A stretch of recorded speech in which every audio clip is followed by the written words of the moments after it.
Welcome, welcome, welcome, Miss Donna Kinsler. It is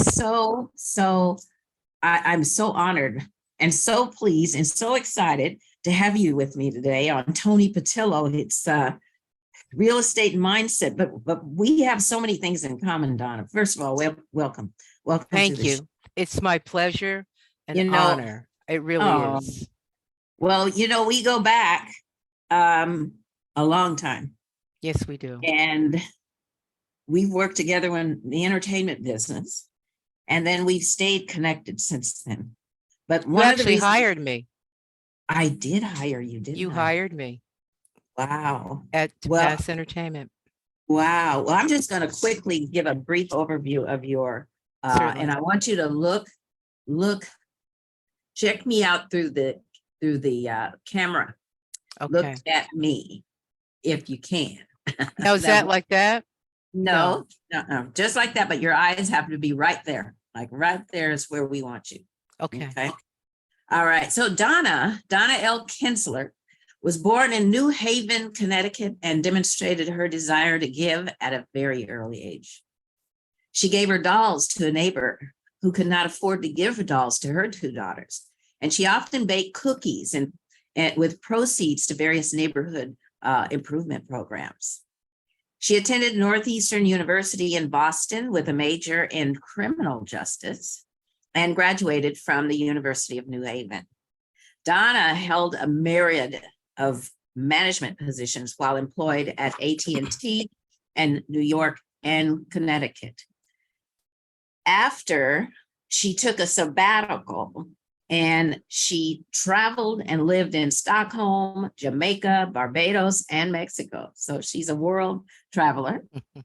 She also worked in the entertainment industry in Los Angeles. And this is where I met Donna. I actually hired Donna. She refreshed my memory, which certainly is a gas. As an executive, she worked with Stevie Wonder, Bill Duke, Marla Gibbs, Judge Mathis, I remember those days, and Suzanne DePass. And of course, that's where we were brought together. She also held the position as operations manager for the NAACP Image Awards. Donna never abandoned her passion to empower and teach those who were vulnerable and less fortunate. She raised funds and visited a 6-year-old orphan in South Africa named Nomsa. And she continues to support the Sparrow's ministry in South Africa. So this is amazing. Donna was director of cross-county programs for More to Life, a nonprofit with a mission to assist the healing of human trafficking victims, and a tutorial mentor program for socioeconomic challenged youth in Florida. She currently continues to embark on serving as an activities director at an assisted living and memory care facility in Florida. Her Christian allegiance gives her the vim, the vigor, and the vitality to serve with joy and gratitude. I am so pleased to have you with me today. It's a pleasure. Donna, one of the reasons why I wanted to bring you on, as you know, I am very passionate about the 50+ market, and particularly the seniors. I personally, as you know, took care of my mother up until she transitioned. Right up until she transitioned. Then I took care of my brother, me and Trish. We took my sister and I we both took care of our mom and our brother. And so, it gave me I guess I like to use your words, the vim, vigor, and vitality to really jump in and support the senior community. Now, I started teaching the senior real estate specialist designation course about 7 years ago. And of course, now that led to, it's a 2-day course. It's a designation course that I taught realtors how to work specifically with the seniors. This, as you know, requires a specific skill set. And this is why I wanted to bring you on today. So I want to just cut to the chase, Donna, because you are currently working with assisted living and memory care. Correct. And I want you to just share with us what what that entails and what draws you to this particular niche. Well, Toni, first of all, thank you for that wonderful introduction. And again, I reiterate, it is a pleasure to be here with you, my dear friend, and your accomplishments are magnanimous, and continue doing the work. And once again, what you did with your wonderful mother, Rojo, who is just the divine Queen Mother, and your brother are fine examples of what caregiving is all about, and increasing longevity for people to continue to remain in their bodies with a joyous spirit. And that's what brought me to working with this particular group of people that I entitle God's eldest children. Yeah. Because they're children of God. So basically, as Toni mentioned, I work with a little bit of independent living, which speaks for itself. These are people that don't require much care, but they're in a community if they needed assistance. Yes. Then the next level would be what they call ALF, assisted living facilities, which is huge, and it's even going to get larger. These are facilities where people, and this is where it comes in the tie, if you will, where they leave their homes to go to a facility because they need extra care. Now, mind you, a lot of these people, I mean, they are like fighting and pulling because they don't want to leave their homes. Sure. These are people, the average age is like they're in their 80s, say between 85, and people are even living longer, even 90, 95. Wow. So they're moving out of their home, which they've been there, most of them for many, many years. Yeah. Then they go to an assisted living facility, and they call them not rooms, they call them apartments, if you will. And they all, the big thing is downsizing. So you're coming from, say, a 3-bedroom home to a basically 1-room or maybe studio apartment. So what's happening, I'm seeing here, is the psychology of what happens when they move. Yes. And memory care is, I'll talk about in a minute, because that's a little different. But there is a group of people with assisted living that don't necessarily have to be in assisted living, but the knowledge is not there as far as what would be the care for them if they were to stay in their home. Right. So do you just renovate their home, put a ramp there, have caregivers like a CNA or someone come in where they can stay in their home? So those are the kind of subject matter that comes up in my work, because many of them, we have what we call fireside chats. Okay. And these people are very cognizant, by the way. Don't let them fool you just because someone says, oh, they're old, they don't know, mama doesn't know, or grandma doesn't know. They're very aware. Now, there's some cognitive decline, make no mistake. But then again, how many times have we said, I can't find my keys? Or where's the remote? Where's the remote? Or one joke even is, the woman had the phone in her hand. She says, hold on, Betty, I got to find my cell phone. So, you know, and I mean, it's humor, but it does happen. Yeah. So basically, you're dealing with a group of people, which is going to be very large because they're mostly baby boomers. I mean, there's a group of people that have not even reached that plateau yet. Say from 62 onward.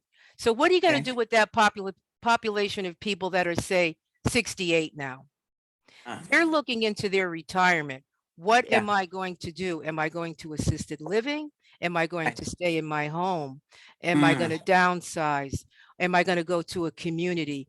These are all very fresh conversations because you have a large, once again, I cannot emphasize the population that is growing for housing for this particular audience. So in my conversations with them, I become engulfed in their world and their wants and their needs. So many times they go, I just would love to just sit back on my patio, be in my kitchen and cook. So we even have set up cooking classes because, I mean, excuse me, but morbidly, they're not dead. You know, 70, 80 is basically the new early 70s. Yeah. It really is. I mean, because these people are, I mean, we just, for example, went to Walmart today. Yeah. We have a van, we went to Walmart, they did their shopping, and the first thing they wanted to do is, I want to cook. I want to cook. So, I mean, I could go on and on. Toni, if there's anything especially you want me to embark upon about this particular niche of people, Mhm. you know, I can even dwell even more on specific subject matter with them. But I can tell you they are extremely vibrant. And Yeah, most of them, I mean, the transition for them basically is getting accustomed. That's like anything else. If we were to yeah, move tomorrow, we would have to transition. Oh my God, yeah, it's a new house. The bathroom's on the left as opposed to the right. right. This is a new city. This is a different street for me. Mhm. So it's all relative, if you will, Yeah, whether they go to assisted living, whether they go into a community, or if they go, and a lot of people they're creating what they call villages. yes, okay. There are villages that are being created where a group of seniors are buying condos, townhomes, and it's a community where they'll have a caregiver that may come in, someone that may take them shopping, but they're still in Mhm. their own homes. But they're, Mhm. and this is a very popular concept. This is relatively new, but it is just blossoming all over the country. Wow. These You know, senior living. and so literally these communities, these villages Yes. are designed, it's where people actually buy the real estate. There's various aspects of it. It could be an existing building already. So let's say there's 5 condos available. They may Yeah. buy the 5 condos, and then that group would just Mm. be collectively, but they would buy them individually. There's one woman that I'm talking to right now. They are Yeah. actually building their own village. So they're Mm. building it. They're actually, they showed me the architectural plans and everything. They're starting off with 6, and it's Wow. going to be a prototype, and they're going to use this as a model. As a model. That will You be kn- their model. Mhm. What's interesting, when we talk about the number, the population growing, what comes to my mind is this. I'm a baby boomer, okay? Ditto. And these baby boomers, there's just a ton of us, right? And we're Absolutely. all in that phase that you just talked about, where we're in our 60s or close to 70s, 70s, very and much. then moving. And so that's a large number of people who are going to be needing transitional things. Now, what's interesting, I Mhm. forget sometimes where I'm at with my age, right? Oh, yeah. But the truth is, I am right there. I'm right there. And now you have brought to mind for me, Mhm. Toni, you're not exempt here. This is, you're going to Yeah. have to, do this, right? You're going to have to Ditto. figure Both of, this yeah, you out. have to look at that. Absolutely. And right You around the have to corner. look at it. Yes. It's right here. It's right It's here. very present. It's very present. And it's no different than as real estate professionals. We need to have an exit strategy. Okay. Mhm. And we don't have an exit strategy. That for years, we've never had an exit strategy. We Is that now right? finally have a brokerage that enables us to design much more of a graceful exit transition and a retirement plan, if you would. Mm, You know, now we understand the full meaning of retirement plan. exactly. And many people don't plan. They just don't plan. And what happens is the age sneaks up on us, and then we have a certain level of care that's going to be required. Mhm. Okay. None of us, my line, none of us are getting out of here alive. Right. That's right. None of And, us are getting and you, out of here alive. and you said a So, key word, because we're not prepared. It's like even doing a will. right, People go, well, I'll put it off till tomorrow. right, But when you right. wake up, our level of mortality, I mean, when we're 20 and 30, you don't even think about certain things, even 40 or 50 even. Yeah, But for yeah, something 60 just really triggers something. yeah. You have Mhm. more value for things. You look at things from a different perspective. And Yeah. I talk with, because most of my friends, my peers, we're all in that circa, in that age group. Yeah. And they talk about, well, do I want to stay in New York? I have I have a friend that has a townhouse there. I don't want to stay in New York any longer because it's too cold. Okay. So when they look at Okay. their retirement, they're looking at, and the two Cape places that a lot of people talk about, Arizona and Florida, they are like Yeah. the retirement capitals of United Yeah. States. And they go, I don't want to go to Tucson. I don't want to go to Miami. But the Mhm. subject matter is coming up more now than ever Mm. before when you reach that state of your chronology. So a lot of people right now are stuck in that market, Toni, because they don't know where to turn. And I have several people that say, I am not going to an assisted living facility. Yeah, I know. I'm know. I'm just not going. But what do I do during the interim? I can't stay in this big house. Right. I want to stay someplace else. So once again, you're not dealing with a microscopic group of people. As Toni said, this is a very large, I mean, Yeah. you're dealing with like millions. I mean, born from Millions. 19, I think it's 45 to 1963 or Yeah. something. That's It's right. huge. Yeah, that's right. And I'm around it. We're surrounded. We're in it. But we got to be in it to win it, to see what we have to see what the solution is and talk about it now, because then someone say, well, you know, there's a place in Asheville, Carolina. There's a senior community there. You can buy a condo or a townhouse and you can have a level of care. If you want to hire a caregiver to come in once a week, or we have a situation where we can all go shopping. We have a van that can take us shopping on Wednesday. Or whatever, but it's a collective group and they want to age gracefully. Right. That's the other thing. Most people don't, you know, you don't want to move. I mean, it's a night for me right now just to even think of moving. Yeah. The thought of moving. I know exactly what you're saying. Because, do you know what I'm saying? You know, oh, I know exactly. And you know, when we were younger, we would move in a heartbeat, right? Oh, it was like, oh yeah, I'm moving. Yeah, I'm gonna go live over here, or you know. Oh yeah, and we've done it. Now it's like, I think I've been in my same place here for 2020. Oh wow, it's 13 years plus. Is it 13 years? Wow. Yeah. And just imagine packing up and having to move. That's another story. That's really another story. And this is where the whole downsizing and decluttering and all of this needs to be happening as now. Talked about. Yes, exactly. Yeah, because to just do it in one swoop is like really a nightmare, right? It's an absolute, and you know, it's so interesting. This conversation is very prevalent, Roni, because I talked to a cousin of mine. I hadn't spoken to her in a while. She's in a home. She raised her children there. Her husband, she's a widow. Her husband's deceased, who was my cousin. She has a 4-bedroom home. And just yesterday we had this conversation. She says, you know, Don, I don't really want to talk about it, but I can't stay here. It's too much. It's too much house. I love my garden. And I really don't want to go live with my kids. She has grown children, and a lot of people, they love their kids, but they don't want to go live with them. That's true. Well, you either have the ones that don't want to live with their kids, or you have the ones that say, I want to come. I expect you to take care of me, right? Exactly. I have a cousin who just transitioned, and she was, I think, close to 90, and she had 7 kids, right?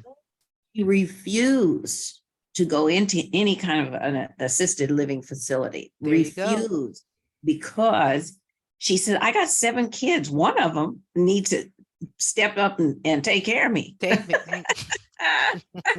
I thought she might have a point there, you know, really. She has 7 kids, and some of them welcome mama, come be with me, and this, that, the other. Yeah. And others like, no, I'd rather just, and there's some sad stories too, because there's some people that are, the kids, they just drop them off. No visits, nothing. They're just like, here you go. You're going to be there. And that's where you're going to be. Oh, wow. Yeah, that's a tough one. That's a real tough one. That's a tough one. Donna, I got to tell you, it's been amazing. And you know what? We're going to have another connection to talk more about this, because it's such a vast subject and it is so prevalent. And I really want us to design a couple of topics that we can dive deeper into. Because you have a wealth of information, and because you are directly working with the seniors and you're working with these different, we call them communities, right? Because, and that's the term they use too, by the way. Yeah, the community. Yeah, we refer to them as communities, but you know, I want to get back with you and continue this dialogue, if you would. I would love to, because there's another extension we can talk about, the families of these seniors. Exactly. That's a topic within itself. That is a topic within itself. The family. And that's a heavy topic. Heavy.